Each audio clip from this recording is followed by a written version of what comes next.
আজকে আর good morning বলবো না, এখন দুপুরবেলা খাওয়া দাওয়া হবে। তো আমি একটু কাজ করছি দেখে বিদ্যুৎ কি বলছিলি যেন এখানে? আমি বললাম তুমি বসে থাকো, এই যে বলছে কাজ করার জন্য তো ও আছে, তুমি করছো কেন? এই ধরনের কথাবার্তা আর বলবি না, আজকে সাবধান করে দিলাম। তুমি এসছো ওখানে, তখন থেকে আমি দেখছি তুমিই কাজ করে যাচ্ছ। তাই কি হয়েছে? আমি কি কোথাও বেড়াতে এসেছি? না সেটা নয়, বৌমা শাশুড়ি চায় বৌমা একটু রেস্ট পাক, আর তুই উল্টো বলছিস। হ্যাঁ কি গো, আমি কি সেই রকম শাশুড়ি নাকি তাই? তাহলে আর এই যে উচ্ছে ভাজা, কিন্তু খুব আফসোস হচ্ছে উনুনে কত আছে দেখো, আর তখন কত কষ্ট করে করে রান্না করা হলো। তরকারিটা দারুণ হয়েছে। কোনটা বেশি ভালো হয়েছে রে? মাছটা মাছটা না? মাছটা তো এখনো খাইনি, কিন্তু পটলের তরকারিটা দারুণ লাগছে। ঠিক আছে, ভাত তরকারি এখানে সব থাকলো, যার যা লাগবে তুলে নেবে। আমি ওখানটা দিয়ে বসে পড়ি তাহলে। হ্যাঁ, এখানে গাছে অনেক ফুল হয়ে রয়েছে, কেউ তুলছে না, ওই জন্য দুটো তুললাম, একটা আমার কানের পাশে, একটা কবিতার কানের পাশে দিয়ে দিয়েছি।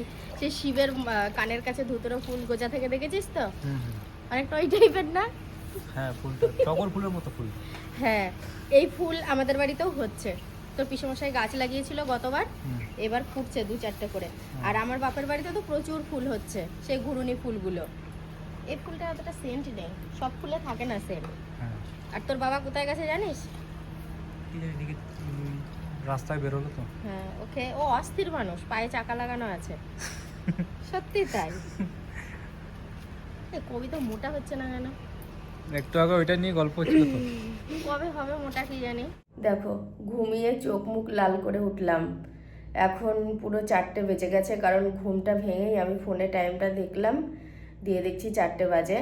আর এই দিক পুরো ফাঁকা। ওরাও ঘুমিয়েছিল আমাদের সাথে, কিন্তু ওরা ঘুম থেকে উঠে গেছে কখন জানি না। তার মানে আমি কি হারে ঘুমিয়েছি দেখো, চোখগুলোও পুরো লাল লাল হয়ে গেছে। আসলে একটু ভোরবেলায় উঠেছিলাম না, 4টায় অ্যালার্ম দেওয়া ছিল, 3:59 অ্যালার্ম দেওয়া ছিল, আর ফার্স্ট অ্যালার্মেই আমি উঠে পড়েছি। উঠে পড়ার পরে আমি তো বাড়ির কাজ টাজ যাই হোক টুকটাক সেরেছি, খুব একটা বেশি সারিনি, তারপরে এসছি। কিরে তোরা কখন উঠলি ঘুম থেকে? ও, আমি তাই দেখছি তোরা কখন উঠলে, আমি বুঝতেই পারিনি। কি গো, তুমি কখন উঠবা? উঠে পড়ো। গরম করছে বাইরে। হ্যাঁ, ঘরেও গরম, এদা ঘেমে গেছি, আমি ফ্যানটা অফ করে শুট নিচ্ছি তাই। আর এই যে বিদ্যুৎ কোল্ড ড্রিঙ্কস নিয়ে আসলে, নাও খাও।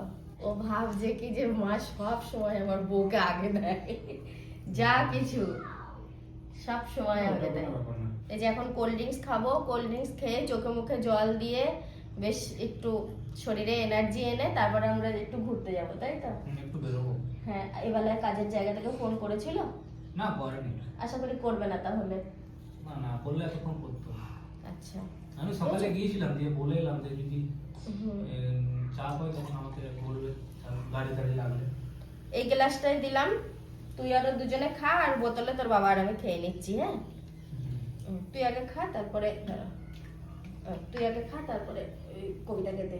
হসপিটালে কদিন আগে সোহিনী তোর ঠাকুমা সব ভর্তি হয়েছিল, গিয়েছি, দেখছি কি মানে এই জানলার ওই পিঠে একটুখানি বাড়ানো বসার মতো, দিয়ে দেখছি হনুমান এসে হাত বাড়াচ্ছে, পাখি আসে, হনুমান আসে। ওটা নিচে না উপর তলায়? উপর তলায়। ও তাহলে সে বক্সের মধ্যে একটু হ্যাঁ হ্যাঁ হ্যাঁ হ্যাঁ। এই যে এখন আয়না চিরুনি হাতে নিয়ে নিয়েছি, এবার একটুখানি রেডি হব। আমি রেডি হইনি, তারপরে কবিতা হবে। হ্যাঁ রেডি হয়েছি, ও রেডি হচ্ছে, আর তোমরা দুজন রেডি হবা, তাহলেই হয়ে যাবে। ঘরের থেকে বাইরে ঠান্ডা, বাইরে হাওয়া বাতাস খেলছে তো, ওর জন্যই ঠান্ডাটা লাগছে। আর এই সাইকেলটা কিন্তু বিদ্যুতের। হ্যাঁ, চলো চেপে গিয়ে ঘুরে আসি গা। হ্যাঁ, ওরা রেডি হচ্ছে ঘরের মধ্যে, তো ভাবলাম একটুখানি বাইরে গিয়ে দাঁড়াই। দেখো কত সুন্দর জায়গাটা, সব স্টিল হয়ে দাঁড়িয়ে রয়েছে, ভাবছো ফটো তুলছি। একটা পার্ক, এটা ওইদিকে সুইমিং পুলও আছে বোধহয়, বাইরেটায় লেখা দেখলাম। আর এটা তোমার দেখো যেমন কোলে নিয়ে আছে। হ্যাঁ, মার বাচ্চা। আচ্ছা ইয়ে বিদ্যুৎ, আমি তো অনেক শুনেছি যে বর্ধমানের করজন গেট, হ্যাঁ সেটা কোন দিকে? ওটা তোমরা যে দিক দিয়ে এসেছো স্টেশন দিয়ে ওইটা দিয়ে তোমাদেরকে হসপিটাল দিয়ে নিয়ে এসছো তো, হ্যাঁ হ্যাঁ। ওটা যদি এই সোজা বীরহাটা রোডে নিয়ে আসতো তাহলে ওটা তোমরা দেখতে পেতে করজন গেটটা। কত সুন্দর এই জায়গাটা, এটা একটা ব্রিজ দেখো, দুধারে জল রয়েছে। হ্যাঁ কুমির আছে, কুমির। বর্ধমানে এটাকে বাঁকা বলে। বাঁকা? ও আচ্ছা, এটা মনে হয় অনেক দূর বয়ে গেছে না? হ্যাঁ হ্যাঁ হ্যাঁ, অনেক দূর গেছে। এটা তাহলে বহুদূর বয়ে গেছে। হ্যাঁ, এটা মনে ভালো লাগছে জায়গাটা দেখতে। এটা মনে হচ্ছে দামোদর নদী থেকে এটা সুন্দর দেখো ব্রিজটা, বাঁকা নদী। হ্যাঁ সত্যি আজকের দিনটা না খুব ভালো গেল। সেই সকাল থেকে উঠেছি, সকাল থেকে উঠে এসে মানে এদের সাথে প্রত্যেকটা সময় যে কাটাচ্ছি, প্রত্যেকটা মুহূর্ত স্পেশাল লাগছে, ভালো লাগছে। তোরা কবে যাবি বল আবার? যাবো খুব শীঘ্রই যাবি, না গেলে ভালো লাগে না, যাতায়াত না থাকলে। এখানে কিন্তু বড় বড় মাছ আছে, আমিও সেটা বুঝতে পারছি, কথা বলছি ঠিকই আর চোখে তাকাচ্ছি। সন্ধেবেলায় একটা মন্দিরে এসে মনটা পুরো ভালো হয়ে গেল। এটা হলো মা কঙ্কালেশ্বরীর মন্দির, বর্ধমানেই। আমি প্রথমবার গেলাম। তোমরা হয়তো অনেকেই জানো এই জায়গাটা, যারা বর্ধমানের আছো কিংবা দেখেছো। আর এখানে দেখো এখন সন্ধে আরতি হচ্ছে, তো সেই জন্য আমরা একটুখানি দাঁড়িয়ে দাঁড়িয়ে আরতি দেখছি। অল্প ঝাল খা, বেশি ঝাল নিয়ে খেতে পারবি না। লেবু দেবো? লেবু হ্যাঁ, টক টক করে দেন। ঠাকুর দেখে বেরোনোর সময় একটা মজার ঘটনা হয়েছে। মজার ঘটনা আবার দেখো, আমার দুঃখজনক ঘটনা। আমার কর্তার জুতো হারিয়ে গেছে। তো এখানে একজোড়া জুতো পরে রয়েছে। এই জুতোটা যার, সে আমার কর্তার জুতো পরে চলে গেছে। আর জুতোটা না অনেকটাই একই রকম, কিন্তু এই জুতোটা ছোট আমার দেখে মনে হলো। আর আমার কর্তার তো 9 নম্বর। কি বেচারি এখন কি করবে, খালি পায়ে পায়েই একটুখানি ঘুরছে, আর তো কিছু করার নেই। আমরা একটু হাসাহাসি করছি, টোটোয় আমরা সবাই জুতো পরে বসে রয়েছি। আরে দেখো, ও খালি পায়ে বসে রয়েছে। আসলে আমরা আর অন্য জায়গায় ঘুরতামও না, বাড়ি চলে যেতাম, আর ঘোরার থাকলেও আর ঘুরতাম না। অনেক দিন পর একটু রিক্সায় চাপলাম। আমার কর্তা বললো কি চলো রিক্সায় চেপে জুতো কিনতে যাব। তো টোটো থেকে আমরা নেমে পড়েছিলাম, বিদ্যুৎ কবিতাদের বাড়িতে পাঠিয়ে দিয়েছি, আর আমি আর আমার কর্তা যাচ্ছি এখন ওর জন্য জুতো কিনতে। একটু খোঁজ করে চলে আসলাম জুতোর দোকানে। দেখো আমার বাড়ি নবদ্বীপ, ওখানে সব কিছু আমার নখদর্পণে। আর আমার বাড়ি তো আর বর্ধমান নয়, এখানে এসেছি বেড়াতে, একটু খোঁজ খবর করেই আসলাম। বাড়িতে চলে আসলাম, এসে দেখি রাতের রান্নার ব্যবস্থা করছে। তো রান্না তো আমিই করব, একটুখানি এগিয়ে রেখেছে, আদা রসুন ছাড়াচ্ছে। আর এখানে রয়েছে খাসির মাংস, আর একটা হাঁড়িতে মানে ভাত বসানো হয়েছে, ভাতের হাঁড়িতে। আর বলছে কি যে জুতোর দোকান পেলে, ওরাও যেতে চাইছিল আমাদের সাথে। আমি বললাম থাক, তোদের আর অতটা ঘুরে যেতে হবে না, আমরা জুতো কিনে একেবারে ঘরে চলে যাচ্ছি। এ কবিতা, বলছি শিলনোড়া তো নেই, আদাগুলো এত ছোট করো না, শুধু ছাড়াও। হ্যাঁ, ওই গ্রেটারেই কুচে মানে ঘষা হবে, বড় থাকলে ঘষতে সুবিধা হবে, বুঝতে পেরেছো? শুধু একটু ছাড়াও তাহলেই হবে। তাহলে 1 মাস থাকি আর? হ্যাঁ থাকো, আমার কোনো সমস্যা নেই, কোনো রকম সমস্যা নেই।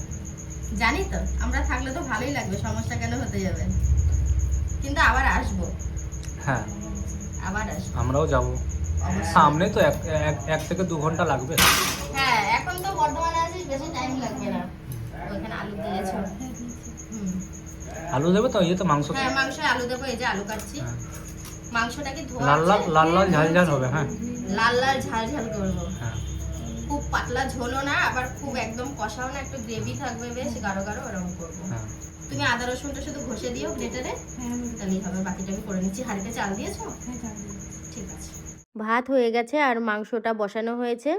এই যে একদম আস্তে আস্তে ফুটছে, দেখেছো কতটা তাপ কম লাগছে কড়াইয়ের গায়ে। আমার তো চিন্তা হচ্ছে যে এই তরকারি কতক্ষণে রান্না হবে। মানে কি বলবো, কাঠে আর গ্যাসে রান্না করে আঁচে তো আমি একদম মানে জুতই পাচ্ছি না। আবার আঁচটাও খুব ভালো করে ধরছে না, উনুনটা একটু প্রবলেম আছে সেই জন্য। না হলে কিন্তু আঁচে রান্নাও খুব ভালো হয়। আমার বাপের বাড়িতে আঁচে রান্না হতো, আমি দেখেছি। আমার কর্তা বলছে কি তুমি কড়াইটা নামিয়ে রাখো, নামিয়ে রেখে আবার গুল দেওয়া হোক উনুনের মধ্যে। তো সেই জন্য দেখো ও মানে একটা শিক দিয়ে খুঁচিয়ে আবার ওর মধ্যে গুল চাপিয়ে দিচ্ছে। আর বাড়ির মতো আমার কর্তা আমাকে এখানেও হেল্প করছে, যাতে উনুনটা ভালো করে জ্বলে, রান্নাটা ভালো করে হয়, এই ব্যবস্থাটা করছে। আর আমাদের কবিতা যতই প্রবলেমে পড়ুক, বিদ্যুৎ কিন্তু এতটা হেল্প করে না। মানে এইভাবে গুল টুল দিয়ে ঘষি দিয়ে অবশ্যই হেল্প করে, পাশে থাকে। স্বামী স্ত্রী তো একে অপরের পাশে থাকতেই হবে। মানে ওর এই গুণটা নেই যে উনুনটা জ্বলছে না, একটু মানে তাড়াতাড়ি করে গুল ঘষিটা দিই, ওই যা হলো হলো এরকম একটা ব্যাপার। রান্না হয়ে গেল। এই যে দুপুরের মাছটা গরম করা হলো, মাংসটা নামিয়ে। আর এখানে দেখো, না বেশি টেলটেলে ঝোল, না একবারে গাঢ়। বিদ্যুৎ পছন্দ হয়েছে রান্নাটা? হ্যাঁ হ্যাঁ, পছন্দ হয়েছে। ঠিক আছে, বস বস। বস বস, খেতে দেবো। কবিতা এই বাটিগুলো নিয়ে আসো। নিয়ে আয়, বাটি নিয়ে আয়, একবারে তরকারি তুলে দিই। আর তার সাথে বন্ধুরা সবাইকে গুড নাইট জানাচ্ছি। আমরা খেয়ে দিয়ে শুয়ে পড়বো। আমাদের মানে খাওয়াটা টাইমে হচ্ছে, ওদের অনেকটা লেটে হচ্ছে, কারণ আমি না একটু না আগে এমন খাই। কিছু না, এমনি 9টার পর ছাড়া খাওয়া হয় না, তবে আমি তো বাড়ি চলে আসি হ্যাঁ। তাড়াতাড়ি মিলে 8:30 9টা এটাই টাইম। তো চলো আজকের মতো সবাইকে গুড নাইট, দেখা হচ্ছে আবার কালকে থেকে।